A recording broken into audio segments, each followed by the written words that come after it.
1948년, 그러니까 순서는 이거예요. 48년 5월 10일 날 우리나라 최초의 국회의원 선거가 진행이 됩니다. 그래서 재헌 국회의원들, 헌법을 제정할 국회의원들을 뽑게 돼요. 그리고 그 국회의원들 중에서 10명의 헌법위원회가 만들어지게 되고 10명의 헌법위원회에서 헌법 초안이 나오게 되고 헌법 초안을 두고 약 한 달 정도 국회의원들 사이에서 헌법 독해가 이루어지게 됩니다. 그러니까 헌법의 내용을 두고 여러 가지 갑론을박이 쭉 진행이 된 거예요. 그리고 나서 7월 17일 날, 우리가 이제 알고 있는 날이죠. 재헌절 날 이제 그 국회 가결을 통해서 재헌 헌법이 통과가 된 거죠.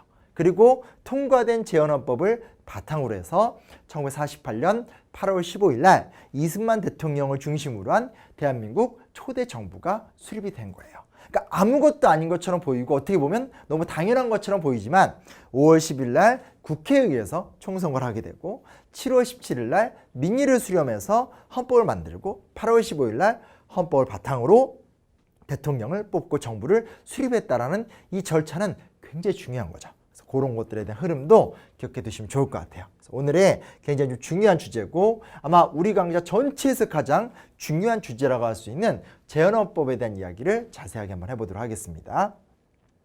일단은 재헌헌법은 굉장히 급진적일 수밖에 없어요. 왜냐하면 일제시대 36년간의 상황이 너무 심각했고 조소왕도 우리의 경제적 상태를 파멸의 상태라고 얘기했었지만 이 당시 국회 속기록 같은 것들을 읽어보면 대부분 다 뭐라고 그러냐면 거의 노예제적 상태였다 이렇게 얘기를 많이 해요. 어떻게 개선할 것이냐, 뭐 농지를 개혁한다라든지 토지를 개혁하거나 주요 산림을 국유화를 해서 어떤 이 땅을 갖고 경제적인 이권을 뜯는 행위들을 견제한다라든지 또 일본인들이 남기고 갔던 이 재산들을 처리하는 과정을 만든다라든지 반민특위를 통해서 친일파를 처단하면서 민족정기를 새롭게 한다라든지 뭐 이런 과정들을 만들게 됩니다. 오늘 우리의 핵심적 주제는 아니기 때문에 제가 다 얘기 못하게 되는데 잘 된 것도 있고 잘 안 된 것도 있고 여러 가지 얘기들이 있어요. 근데 되게 재밌는 장면이 하나 나타나요. 전 이거를 보면서 이 국회 속기록 읽다가 야 내가 이건 꼭 연구를 해서 이거 꼭 책으로 써야 되겠다. 강의를 해야 되겠다. 이렇게 확신을 하게 됐던 한 장면인데 자, 한번 좀 보면서 얘기를 해보겠습니다. 어떤 국회의원의 말이에요. 어떤 국회의원이 뭐라고 그러냐면 정치적 민주주의를 하는 이상에는 왜 경제를 민주주의는 안 해요? 라고 얘기를 해요. 약간 말이 낯설긴 하는데 대강은 알아들을 것 같아요. 소위 전체주의라는 공산주의 체제와 모든 무제한의 자본주의를 취하지 않고 우리는 뭐 어떻게 이렇게 얘기가 나오고 있어요. 조금 설명을 해드릴게요. 뭐냐면 자 우리나라는 민주공화정이에요. 이때 만들어진 헌법에도 1조 1항에 대한민국은 민주공화제로 한다라고 딱 박아놨어요. 그게 뭐냐? 정치적 민주주의라는 거예요. 근데 정치적 민주주의를 하는데 왜 경제는 민주주의를 안 해요? 라고 지금 국회의원이 문제 제기를 하고 있는 거예요. 무슨 얘기냐면 아실 거예요. 대한민국의 구조가 민주공화정이니까 우리는 되게 다양한 자유를 누리고 우리의 대표들을 직접 뽑을 수 있는 정치적 권리를 갖고 있죠.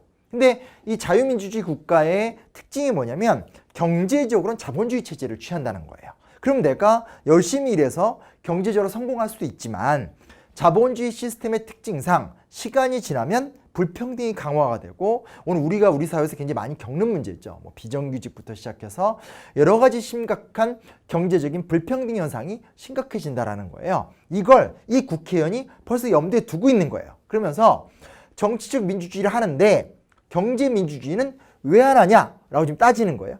근데 좀 내용이 디테일한 게 뭐냐? 소위 전체주의라는 공산주의 체제. 이게 무슨 얘기냐면요.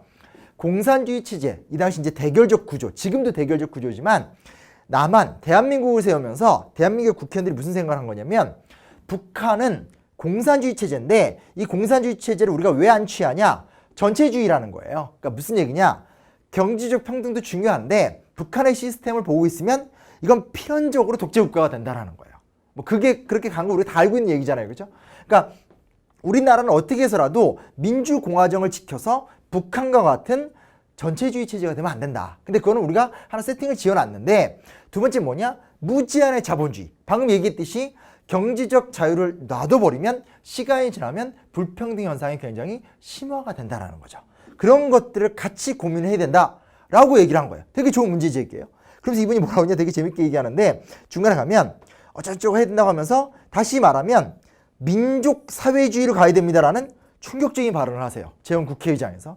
일단 민족주의란 말은 사실은 민주공화정과 이렇게 같이 붙는 말이에요. 그러니까 이건 문제가 되는 말이 아니고 누구나 다 아는 말인데, 두 번째로 갑자기 이분이 사회주의 얘기를 하세요. 이때가 지금 북한하고 막 지금 분단되고 있는 시점이거든요. 근데 여기서 말하는 사회주의는 뭐냐면, 구분을 좀 잘 해두셔야 되겠죠. 북한은 공산주의 체제, 그러니까 북한은 독재 시스템으로 경제적 평등을 지향한다라면, 우리는 민주공화정을 지향하되 경제적으로 뭔가 이런 어떤 경제에서 생기는 파생 문제에 대한 대응을 해야 되는데 사회주의적 가치를 적극적으로 수용해야 된다, 지금 이 얘기를 하고 있는 거예요. 그러니까 요즘식으로 얘기하면 사회민주주의 같은 거죠. 그래서 이분이 국회에서 우리 민족이 나아가야 될 길은 민족사회주의다라고 당당하게 얘기를 하고 있어요. 제가 이제 이걸 일단 충격을 받았죠. 야, 이거 분명히 요 다음 내용을 보면 막 다른 국회의원들이 저 빨갱이 끌어내려 막 난리가 날 거라 저 생각을 했었어요. 정말 놀랐던 상황은 뭐냐, 국회 속기로 보고 있으면 전혀 그렇지 않아요. 되게 편안하게 발언하고 내려가셨고요. 자, 더 놀란 게 있습니다. 이 말을 했던 사람이 누구냐면요, 지청천이란 분이에요. 지청천. 아마 혹시나 독립운동사에 대해서 조금 아시면 아마 들어봤을 수도 있어요. 우리나라 독립운동사의 3대 무인이에요. 그러니까 제일 유명한 게 홍범도, 김자진 장군 유명하잖아요. 이분이 거의 그 반열에 들어가요. 왜냐하면 지청천은 한국광복군 총사령관이었고, 실제로 1907년부터 시작해서 인생의 거의 모든 과정이 다 무장투쟁을 했던 분이에요. 이분이 원래 대한제국의 군인이었다가 워낙 똑똑했기 때문에 일제가 이 사람을 일본 육군사관학교로 데려갔었어요. 일본 육사에서 공부하고 나서 임관 당한 다음에 국내 발령을 선언해서 국내로 들어온 다음에 탈출하신 분이에요. 그러니까 아예 작정하고 이분은 하신 분이고, 그때부터 20년대 때 30년대 때 주로 만주 일대에서 치열한 무장투쟁을 하다가 40년대 때는 광복군을 이끌었던 사람이에요. 자, 무슨 얘기를 하고 싶은 거냐 보세요. 이분이 뭐냐? 군인이라는 거예요. 군인 출신의 정치인이 나와서 얘기하는 게 민족사회주의를 얘기하고 있는 거예요. 근데 이분이 뭐의 단장이냐? 이 지청천 해방 당시에 대동청년단이라는 단체의 단장이에요. 근데 우리가 이거 청년단 하면 언뜻 들어보셨을 거예요. 서북청년단이라는 이름을 아마 많이 들어보셨을 거예요. 이게 그 서북청년단이 제주 4.3 사건에서 너무나 많은 사람을 죽였기 때문에 서북청년단 하면 되게 느낌이 나쁜데, 원래 청년단을 만든 건 뭐냐면 좌익 세력과 싸우기 위해서 우익들이 만든 청년단체. 그러니까 이분은 아주 거칠게 얘기하면 군인이자 동시에 구구파의 리더였다라는 거예요. 근데 이런 사람이 지금 국회의원으로서 국회의장에 나와서 우리나라가 나가야 될 길은 민족사회주의다라고 지금 얘기를 하고 있는 거예요. 그러니까 제가 이걸 보고 충격을 안 받을 수가 없죠. 왜냐면 애초에 재헌헌법 때 기획됐던 대한민국과 현실로 우리가 누리고 있는 대한민국에서 굉장히 큰 이격이 지금 발생하고 있다는 거예요. 조금만 더 구체적으로 들어가 볼게요. 일단 이런 이야기가 있고, 이분 혼자 이렇게 얘기한 건 제가 얘기를 끝내질 않죠. 재산권 특수계급, 결국 이게 문제죠, 그렇죠? 경제적인 어떤 평등이라는 것들 모두가 뭐 기계적 평등이 아니라 고르게 잘 사는 사회가 되려면 결국은 재산권을 어느 정도 제한할 수밖에 없고, 재산권을 제한한다는 얘기는 사회적 특수계급이 등장하면 안 된다라는 거죠. 현행헌법도 다 이런 것들에 대한 조항들이 있어요. 재산권은 전체 사회의 복리를 위해서 통제가 될 수 있고, 특수계급은 절대로 인정하지 않는다라고 현행헌법에도 그대로 내용이 들어가 있습니다. 자, 들어가 보면 좀 재밌는 조항이 하나 나옵니다. 이게 이제 제2장 국민의 권리 의무 제8조죠. 갑자기 좀 재미없어지는데, 사회적 특수계급의 제도는 일체 인정되지 않는다라고 얘기하고, 여하한 어떤 형태로도 이를 창설하지 못한다라고 딱 정해 놓은 거예요. 대전제고요. 그 다음 제6장 경제 제84조를 보면, 대한민국의 경제 질서는 모든 국민에게 생활의 기본적 수요를 충족할 수 있게 해주고, 사회 정의의 실현과 균형 있는 국민 경제의 발전에 기함을 기본으로 한다. 각인의 경제상 자유는 바로 이런 것. 국민들의 기본권과 사회 정의와 균형 가운데서 개인의 자유를 보장한다라고 딱 써 있어요. 현재 이 문항은 그대로 들어와 있어요. 이 문항이 그대로 이제 현재까지 개정이 된 거예요. 근데 이 구조를 두고 어떤 이야기들이 벌어지게 되냐면요. 이 당시 헌법 기초 초안을 놨던 사람이 유진호라는 분이에요. 유진호라는 사람이 와서, 유진호 박사인데 이 얘기를 쭉 쓰면서 무슨 얘기를 하냐면, 시간이 지나면 자유와 평등이란 가치는 언제나 불일치하지 못할 수 있다. 그러니까 아까 지청천의 문제의식을 똑같이 얘기를 하는 거예요.